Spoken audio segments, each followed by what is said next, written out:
დღეს გამოცდა ქონდა ქიმიაში და რო შევედი გამოცდაზე 15 წუთის შემდეგ მოხდა ეგრეთ წოდებული გაჭედვა და შემდეგ რამდენიმე ხნის შემდეგ ისევ აღდგა ეს გამოცდა და თავიდან ჩავაბარე. ის იყო კარგი, რომ თავიდან არ დაგვიწყია გამოცდა და სადაც გაჩერდა იქიდან გავაგრძელებთ. გამოცდა დაიწყო დროზე 9 საათზე.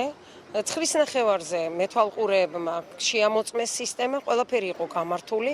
პირველი 2 მოსწავლეც შევიდა დროულად და რამდენიმე წუთის შემდეგ, 15-20 წუთის შემდეგ მოხდა შეფერხება.